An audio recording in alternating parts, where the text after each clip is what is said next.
Good morning, Kansas City. Welcome to Uncanceled on KCMO Talk Radio 95.7 FM. I'm Kevin Kietzman with you for the next hour. The junior varsity team season has been canceled. The Israelis have apparently hit the building in Iran that was housing all the leaders that survived as they were getting ready to vote on who the next Ayatollah would be, and they're all dead. A massive meeting of the junior varsity. I'm sorry, I don't mean to make light. I'm sorry, I don't, of people losing their lives. These are not good people, and we're doing this for a reason. And I've got a very clear team that I'm rooting for here, and that's the United States of America.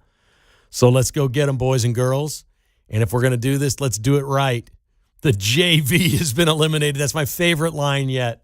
Not my line. I saw it on X. It's just fantastic. I don't know what remains now. What's next? The freshman squad? We go down to the junior high team, or what we're going to have. But apparently they were gathering today to take some sort of it was like the Catholics do when they're looking for the new pope, right? And they go in and they take these votes, but there was no smoke. Well, the smoke wasn't good, I can tell you that. They didn't come up with a new leader, but there was smoke everywhere on this deal. Okay? So that is done, and where they move on next, I don't know. We can talk about taking military installations out right and left and missiles and munitions. I was looking at some radar shots today that were just fascinating photographs. We've destroyed everything around the airfields, but not the runways. Like the runways, it used to be the first thing you destroyed was the runways because then the planes can't get off the ground.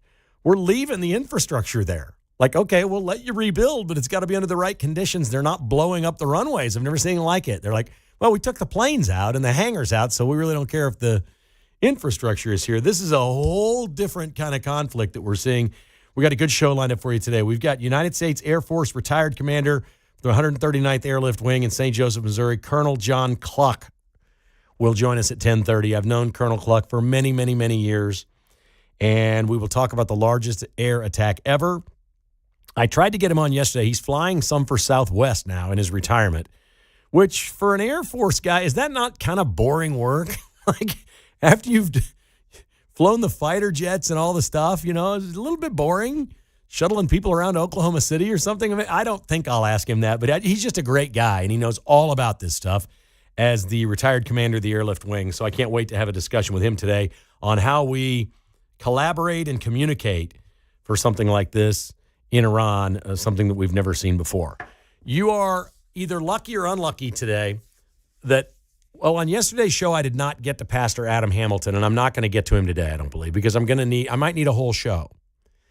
But I did spend a great deal of time on yesterday's podcast that I do and today's with personal experiences that I've had with the good pastor, who I think in many ways is a fine man, an excellent Christian, and has a big heart, and in other ways is one of the slimiest people I've ever seen in politics. I can't believe he's doing this. It's disingenuous, and it's deep, and it goes way back over 30 years with me and my family. I told the story on my podcast yesterday. It's called Kevin Kietzman Has Issues. If you want to check out my podcast, you can go to kkhasissues.com. And there's an update today with emails I received from my podcast listeners about Pastor Adam. And I got a bunch of emails, and not one was positive. He's a liberal. So we'll leave it at that. I'll spend some time. I'll share the story at some point with this audience, but today is not the day because we have so many things going on with the war in Iran. Great to have you with us. We hope you are safe and well. And we know a lot of these things are difficult choices. If I talk about Pastor Adam or politics, some of you love him, some of you don't. I'll share my feelings at some point, but I know who I'm voting for in Kansas. That's decided. It doesn't take much for me. I'm a Roger Marshall guy. And in this war, this is pretty easy for me. I'm for the United States over Iran. And I explained yesterday on the show that mine goes back as far as 1979. I think I'm a fair person. Everyone that I meet, I like when I meet them. I like everyone until they cross me. And then when I do, people just kind of become dead to me. It's not that I hate them. I don't wish bad things upon them. I just, don't want them in my life. I think most of us don't want a lot of negative influences or people that are affecting us in a negative way or don't like us in our lives. And I've always been that way. And I don't mean to keep tying it to Pastor Adam, but that's what happened. That church pushed us away 3 decades ago. and we went elsewhere, and it's fine. It happens. Things happen. This Iran thing has stuck with me my entire life, so this is easy for me. And I know that there are many people out there thinking Israel's the bad person. We've got, Tucker Carlson and Megyn Kelly out there just losing their minds over this stuff, in my opinion. But I grew up at a time where Iran was spitting in our face, taunting us. I know they've funded terrorism. They've killed thousands of Americans over the years, and this one's easy for me. And even if I didn't, even if this were Obama and it was something I didn't understand, and I was like, okay, I don't think I understand why we're doing this, whether we should be in this or what, I don't see the mission, I would stand with my president and my country. And I think a lot of people like us are like that. The other side certainly is not. It's been remarkable to watch Donald Trump allow his cabinet to speak their minds. Really remarkable. Marco Rubio did it yesterday. Mike Johnson did it yesterday. J.D. Vance did it.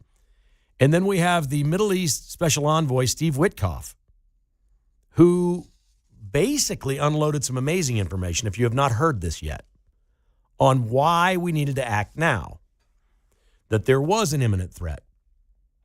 Witkoff revealed that Iran had amassed enough highly enriched uranium for 11 nuclear bombs and could have upgraded some of its weapons grade within days.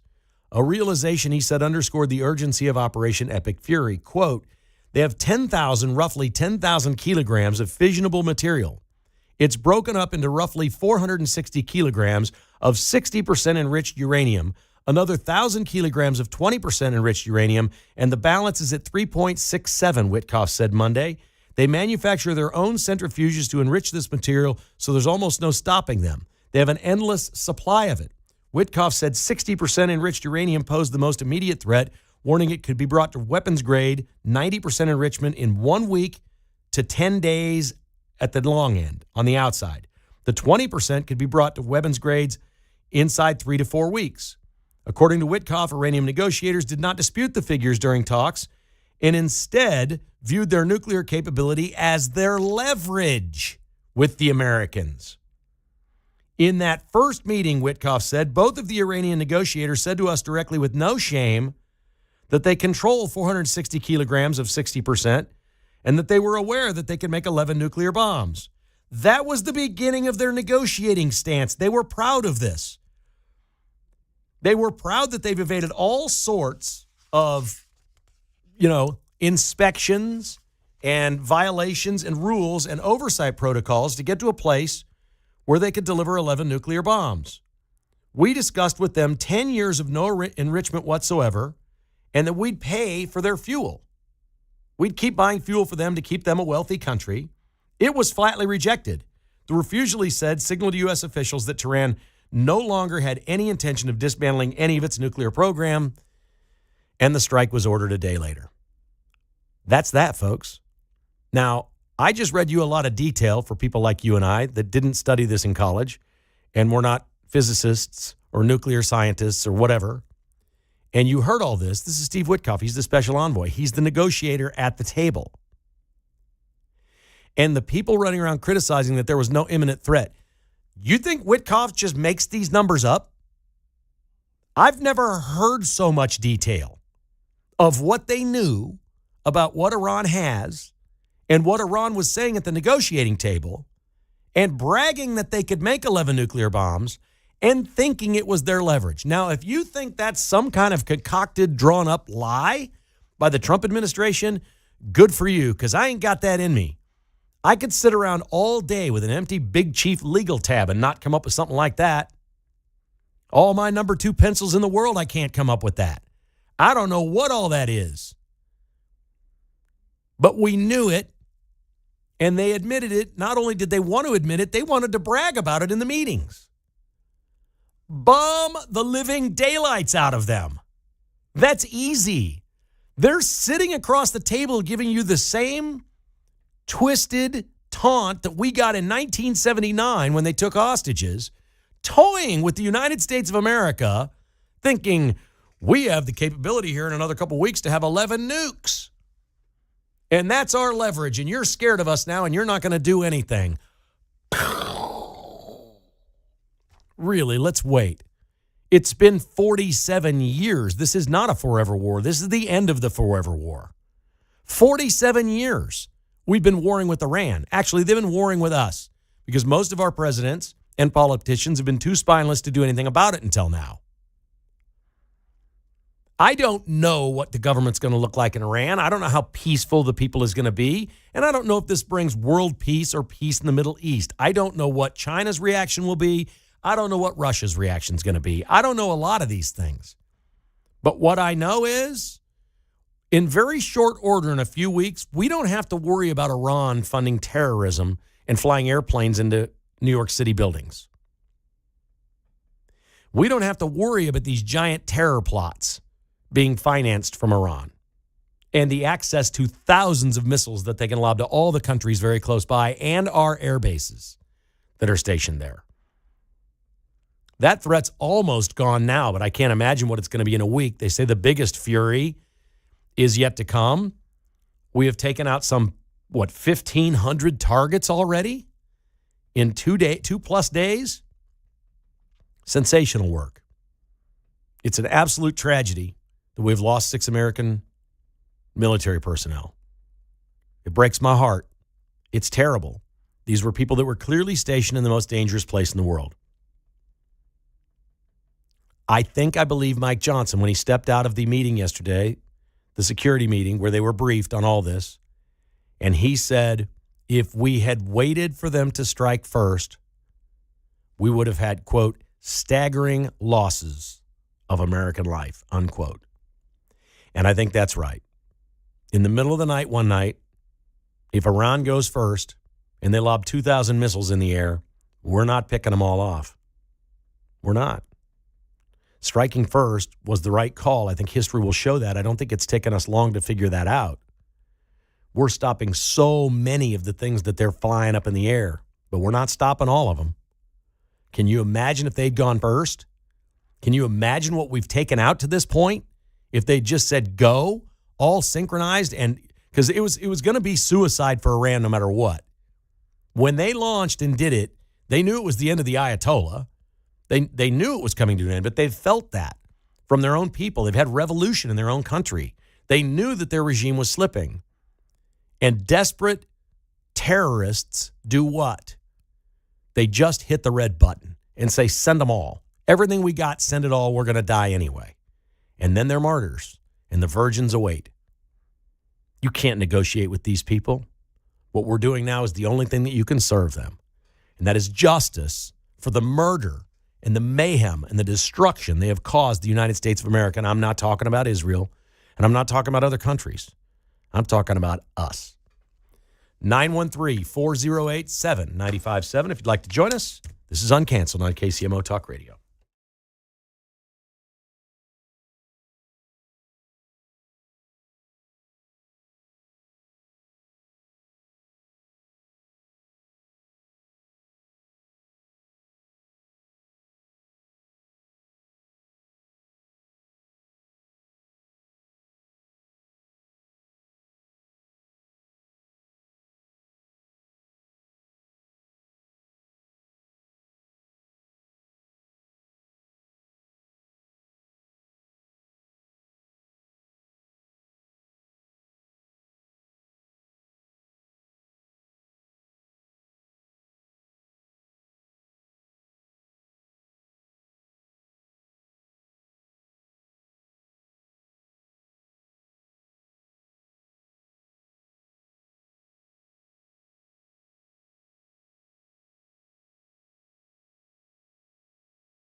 from the nation's heartland. You're listening to Mundo in the Morning on 95.7 FM, KCMO Talk Radio. So the Dems were going to complain no matter what. Trump said that yesterday. He was right. We talked about the same thing. Sharice Davids, Manuel Cleaver, anybody that's out there is like, oh, well, they shouldn't have a nuke, but Trump did the wrong thing. It's like if he hadn't done anything, they'd be complaining that there was no action. They are always just going to complain about Trump, so we ignore that. But there's a whole bunch of podcasters on the right now that are on Trump. Megyn Kelly leading the way along with Tucker Carlson. Megyn Kelly basically said of this, it's Mark Levin's war. Ben Shapiro, Lindsey Graham, Miriam Adelson, that's obvious. She said it's not our job to do this and that the American soldiers died for Israel or Iran. They did not die for the USA. Megyn Kelly has a chance of being canceled from that statement. That I don't listen to her. I get people all the time asking, no. And I used to love Tucker's TV show, and I don't listen to his podcast. Some of the stuff from the right with these podcasters that are out there are way too conspiratorial and whacked out for me. I'm just telling you. And she is in some kind of hot water. Dave Rubin, who's a podcaster, responded back, Megyn Kelly's transformation into heel is fully complete.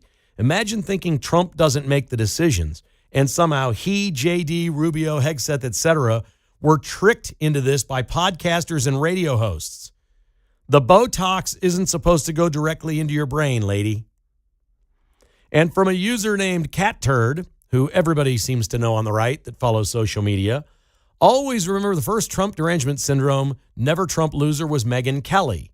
For her trying to get Trump at the first debate, which she failed, she was awarded tens of millions of dollars from the fake news media, which she gladly took.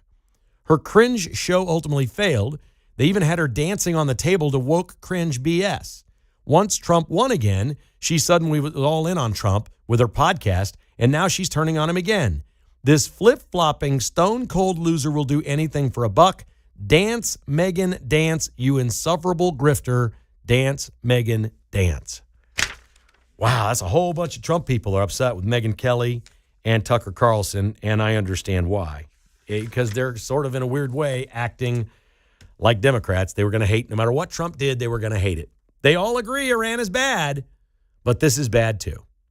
All right, let's go to the phone. Steve is in the Northland today on KCMO Talk Radio. Good morning, Steve. How are you? Hey, Kevin. I love your show.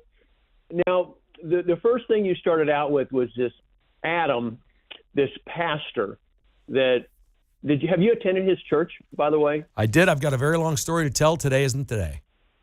Okay, good. I can't wait to hear it. But these liberal pastors, Christianity in a political context is conservatism. And if you look at all the principles and things that we're taught in the Bible, they are conservative. And the way you conduct your life and the way you treat others. And these pastors who are liberal make me want to puke. And it just absolutely, I have no place for them. Okay. But there's another point I wanted to make really quick. You mentioned, what's going on in the Middle East with regards to these Ayatollahs. This is a perfect example of what theocracy can do and how depraved theocracy is. And then what you described was really, them, if they can't win this war, they're just going to take out as many people as they can. Now, there's an equivalent strategy that's called the Samson option. And that's the other theocracy in the Middle East, Israel. So these people are not that sweet either. And us being allied with them is not that sweet. But I think it's legitimate to look at Islam as always seeking a theocratic rule. But it's also legitimate to look at Israel as also seeking a theocratic rule, always looking for political objectives, even in this country. All right. So go ahead. I love your show. Go ahead. Thank you, buddy. I appreciate the call. Thank you. I believe in the separation of church and state. I think we have it right in this country. I think the government's the government. I think your church is your church, and it's your business. And I don't like the crossover. And, we have Reverend Emmanuel Cleaver, who's in Congress, but he's not really a reverend anymore. I guess he is. He still gets the title, right? But he's decided that ultimately what you decide and what Adam Hamilton has decided is that his work for the Lord and our Savior, Jesus Christ, in his church is not as important as liberal policies in getting to D.C. and flipping a Senate seat in Kansas. That's the choice he's making when he runs. I'm bored with my church. He said it right there to Pete Mundo today. I'm a great salesman. Pete asked him about money. He's like, Pete, come on. I'm not worried about money. I've got so many people under my thumb at this church that will give me millions of dollars. I'm a great salesman. I got this. He's selling nothing at this point. He said nothing about an issue. He is a liberal Democrat pastor running as an independent, which makes him a fraud by definition. I cannot respect the politician. I can respect the man of the cloth. I cannot respect the politician. They don't line up. They're not congruent. I don't get it. I don't know why he can't just tell the truth. Uncanceled continues on KCMO Talk Radio. Retired Colonel John Clark from the 139th Airlift Wing is going to join us next to talk about what we've done in Iran.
From Smithville to Shawnee Mission, it's Kevin Kietzman, Uncanceled, on 95.7 FM KCMO Talk Radio. It is absolutely my honor and all of our privilege to have retired commander, the 139th Airlift Wing, U.S. Air Force Colonel John Cluck, joining us now to talk a little bit about the operations going on in Iran. It's been a couple of months since the Colonel and I have spoken. How are you, sir? Everything good in your world today? I'm doing great, Kevin. Thanks for the telephone call. Appreciate it. It is great to have you on. Thank you, sir. And I know that you've taken a little time to study exactly what's happened over the last 3 days or so. They're basically positioning this as the largest airstrike in the history of mankind.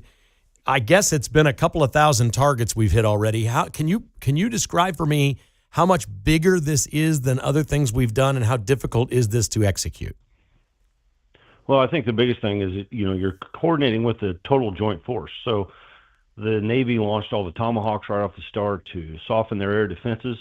Then we sent the fighters and the bombers in after that. So you've got a lot of moving parts there, all have to work in coordination with each other. As far as being the largest air assault, we had a pretty big run there at the beginning of Desert Storm as well, but it's just a different force now with, bombers and things of that nature. So, it's very difficult, but it shows how coordinated we are and how determined we are to get the job done. It sounds like we have control of the airspace now, and things are better for pilots and everything that we're doing there. How much safer is it now for these pilots executing these missions than it would have been, for example, 30 years ago? Well, I think the biggest thing is the equipment is just so much. It's advanced as normal electronics have. They have ways of communicating between the airborne command and control platforms down to the fighters, to the bombers, and all the different apparatuses can speak to each other through electronic media that we don't even see it happen, and it gives them just a higher range of intelligence what they have inside the aircraft to counter the threats. What do the Air Force pilots know when they go up? Are they just told, here's the mission, go and execute this? Or, we've known about this threat in Iran for a long time, so I'm guessing there's been a lot of rehearsal. This plan was well thought out over months, if not years, in various iterations. What do the actual men and women that execute these missions know when they take off and go? Well, they'll get a briefing before they go about any threats that they see en route, and then they'll do what we would call just a route study and a mission planning cell that would give them all their available platforms for support throughout the mission. They will know their target, as they're going in, and then they'll also know the escape routes and things of that nature. So they'll have it very well planned before they go.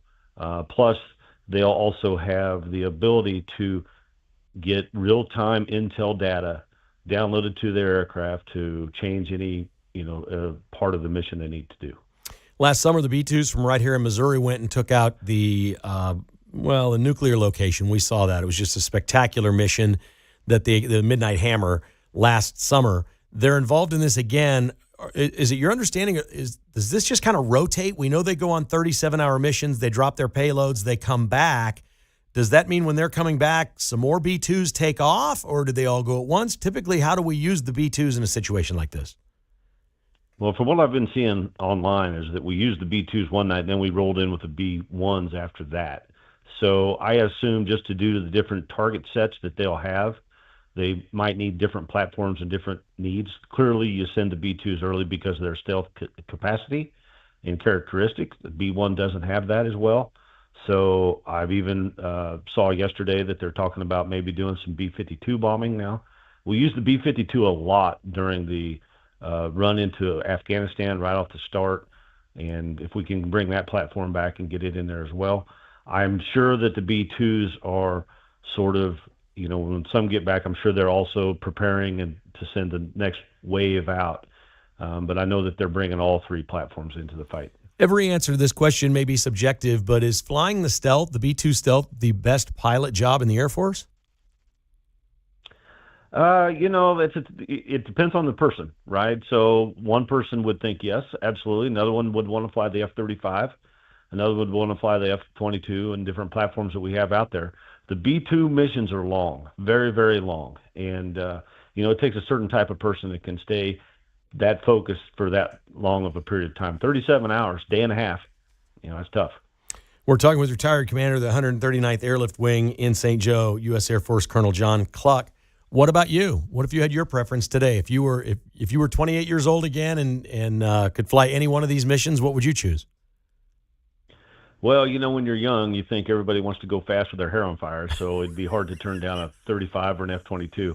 But, as I got older, I realized that nice slow C-130 was pretty accommodating as well. Yeah. So, it's hard to turn either one of them down. They're all the absolute best in the world, and I'm sure they all have their own reasons for loving them. I saw a video yesterday of one of our pilots that ejected from one of our fighter jets over Kuwait that they friendly fire. It was an accident on their part. Apparently they hit these 3 jets. They fell out of the sky. All our pilots are safe.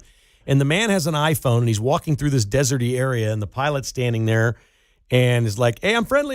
He's like, "Hey, it's all good." And this dude, I guess Kuwaiti, just starts thanking the pilot for being there and for immediately. Right. Is that what our forces are feeling and hearing right now from the ones that are located overseas and are on these bases? Is that what they're hearing from locals in all these countries is thank you, thank you, thank you? That's the majority of it. It's not much different than here. All the Iranian Americans, or most of them, are out celebrating in the streets. It's the same thing there. They don't have a ton of interaction. They take off from a base. They come back to a base. Clearly, this was a unique circumstance, but we have locals that work inside the bases, inside the wire of all the bases, and they all are very appreciative.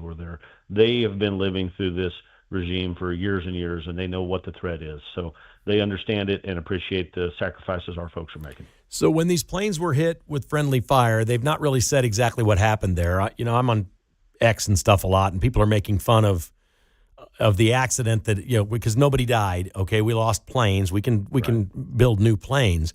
But it's like, okay, yeah, we got partners over there that don't know what they're doing. Is that necessarily the case? Is this human error? Could it be a defense system that is set up that misread what these planes were? How does something like that happen?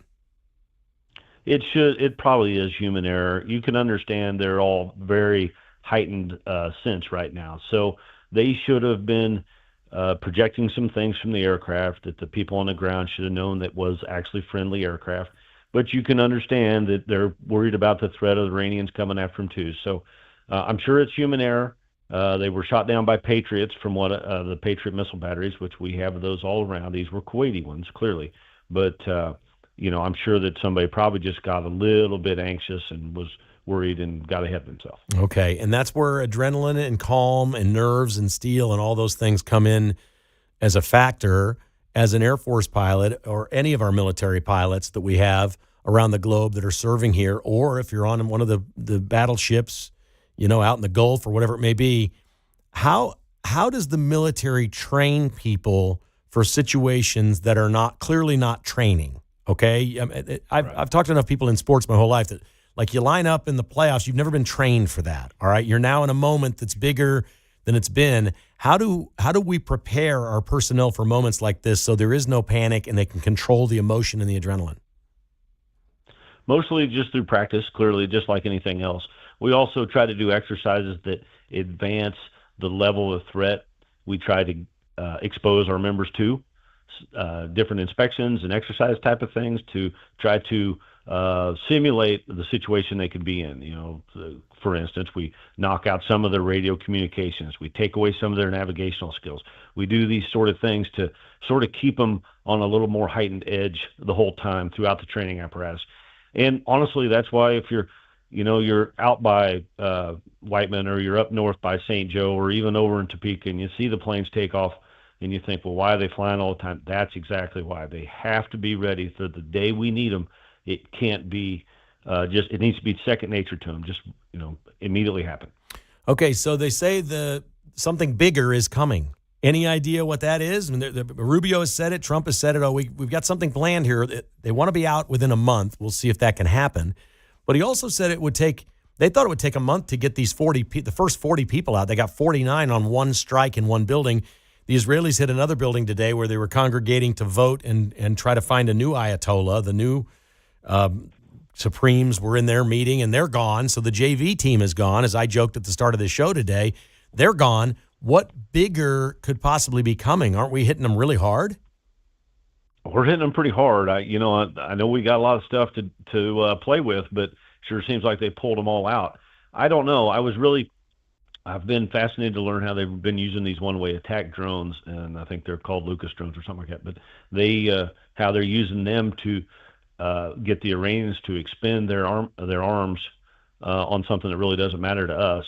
And so unless it's some sort of trickery like that, I don't know. And I'm sure that I hope we don't have to find out. I hope this all gets wrapped up quickly and we can get our folks back into the fence and everybody be safe. Well, I heard Secretary of War Pete Hegseth say yesterday, he talked about the Air Force, the ships, the Navy, all the coordination, CENTCOM, everybody doing their job terrifically, and he rattled off some of the things that we've used, the missiles that we've used, the planes that we've used. And then he said, and other classified forces. And I was like, okay, this thing that happened in Venezuela, where we have guards around Maduro that says they dropped to their knees, they fell to the ground, their noses bled, and they couldn't breathe because of something they felt, but they don't know what it was and couldn't describe it. How much stuff do we have that we don't know about, that you and I don't know about, and do you think some of that's being used here?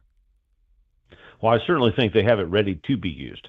And if that's what it needs to, if that's how we need to execute the mission and be successful, I think that they won't be afraid of pulling that trigger. Now, I think that it'd be graduated response. You don't show the full playbook until you have to show the full playbook. And I think, I'm sure we have many of those things. I'm not privy to a lot of it.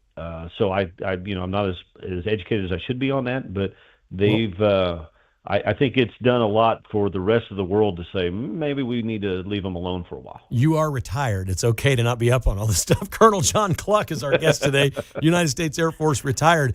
Were you shocked by what you heard about how we pulled that off in Venezuela? Because it sounds like leaders around the world were like, whoa, we don't know what that was or how they did it, but it was amazing. Were you shocked by it? A little bit, and it shows that, when you have absolute resolve, you can get a lot of stuff done, and swift and very rapid response. And once again, that was another tremendous coordination through multiple joint force apparatuses, Air Force, Army, and Air Force and Navy, mainly the two big ones, but special operators and all those type of things. Takes a lot to coordinate all that. Takes a lot of planning. Takes a lot of interaction between the agencies and the services.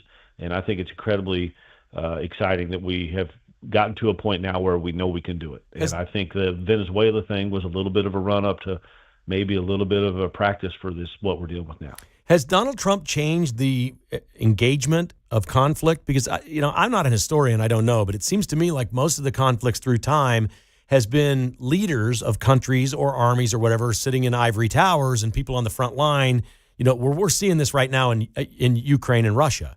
I said, look, if Putin really wanted to end this thing, why doesn't he just take Zelensky out? I mean, I don't understand. Zelensky's just walking around, living his life. They know where they are every day. They're driving their Bentleys to work, and all this stuff's going on.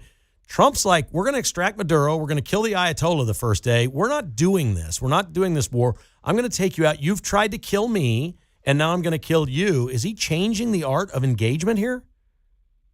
Sure seems like it, and I think there will be a lot of historians that study the apparatus of way he's executed everything. And, he is not, there's no second guessing. When he makes his mind up and goes, he goes. And there's a lot of comfort in that from a service member standpoint, knowing that you have the full support of your leadership above you to execute the mission. Most of these service members just want to do their mission. They know they're trained to do something. They're 100% professionals, and they want to go out and practice the skill that they've worked so hard to earn. And I'm sure that it's very comforting for them to know that the leadership above them completely has their back and supports them in every way. Awesome. Before I let you go, I know you're retired now as the commander of the 139th Airlift Wing. How are things going there? And I know it is still so near and dear to your heart about finding young people to get involved and serve their country. You're doing great things there, I know. How close do you stay in touch with them, and how's it going there right now? Well, actually, with this call I used last night to re-engage a little bit. Things are going well. They're still in a recruiting lull right now. It could always use some more people, but they're trained and ready to go if they're called. They haven't been called yet. I know that clearly the The Air National Guard unit at Whiteman has been. The Air National Guard unit at Topeka has been. So both of those units are going out and executing their real-world tasking. The Guard unit at the 139th in St. Joe's ready to go if called upon. It's a little hard for me because I was part of it for so long. It's a little bit makes me a little homesick and want to get call me back in, Coach. I got a little bit of fight left in me, type of a deal. But we're getting through that, and certainly love and support the members of the 139th. They're tremendous professionals. Just grab a couple pizzas someday and swing on by for lunch. I'm sure they'll welcome you. I think I'm going to. That's a great idea. I know it. Colonel, thank you so much for your service. God bless you, and I can't thank you enough for your time today. You're the best, buddy. Well, I appreciate the call, Kevin. If you don't mind me putting in one plug, I would ask that everybody remember the wives and the families of the members that are deployed out doing this work. The easy part is for them to do their job, and the wives and families got to take care of everything home. That's very important. So let's don't forget them as well. Well said. Thank you, sir. Have a great day. Thanks, Kevin. Take care. He is retired Air Force Colonel John Cluck, 139th Airlift Wing retired commander, and I've known him for many years. And he loves America, and he has been a great pilot, and we congratulate him on an awesome career with the United States Air Force, and we thank him very much for all the great detail and commentary today right here on Uncanceled. We'll continue on KCMO right after these messages.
From Lawrence to Leavenworth, it's Kevin Kietzman, Uncanceled, on 95.7 FM KCMO Talk Radio. Okay, Mark, I got 3 topics for you here today. I'm going to let you choose which one you like first. We're going to go with B's here today. Would you like basketball, bowls, or bailing out? Basketball. Three's day, baby. Let's go. It is, right? Today's the day, right, on FanDuel? Yep. The big promotion's going on at FanDuel if you want to check it out. It's Trey Day, and a player named Trey Young plays for the Washington Wizards. He was traded there in January. He has never played in a game yet for them because of injury. How did he make it into the box score last night? Ooh, did he get a technical from the bench? Yes! Yeah! That's exactly what he got. It's the only thing I can think He of. got out and argued during a timeout and got a technical. Way to go, Trey. He still hasn't played for the Wizards, but he made the box score. Okay, bailing out or bowls? Bowls. Bowls. Frank and Sarah Bowl of Fox 4 fame and sports radio fame. Frank Bowl, a legend, his wife Sarah, who I know very well. Frank was my mentor. He's been on here many times with Pete in the past. Are the subjects of a national T-Mobile commercial for people over the age of 55 and a new rate plan that they have. Apparently, Sarah knows people at T-Mobile in Overland Park. The creative team is there. They were auditioning and looking for couples to be like a regular couple who has T-Mobile. It's in their home. They're sitting there watching TV. They're on their couch. Frank says he has received phone calls and texts from people in over a dozen states at this point. That's pretty sweet. It's a national ad. I saw it. I'm like, Jessica, I told my wife, I said, I don't think that's local. That's got to be national, yeah. It is national, and he's hearing from people all over the place, so you're probably going to see that one. And finally, we'll finish with the bailout. A pilot and a passenger created another miracle on the Hudson. You remember Sully, right? The miracle on the Hudson? Mm-hmm, yeah. It happened again last night. What? A Cessna 172, this is north on the Hudson River of where it happened with Sully, this is well north of New York City, up by West Point, had problems with his plane. And there's ice all over the river, the Hudson River. And he calls Mayday, and he goes down, and he hits some ice and lands on the ice, and it breaks the ice, and they start to sink. They bail out their door and swim to shore. Pilot and a passenger. That's crazy. Got to have hypothermia, though. Exactly. They rushed him to the hospital. They're going to be okay, I think. Do you think you'd pass out if you were in that water trying to swim? Probably. Adrenaline maybe takes over, huh? Yeah. Ooh, icy water of the Hudson River. That's it for Uncanceled. The Vince Show's coming up next.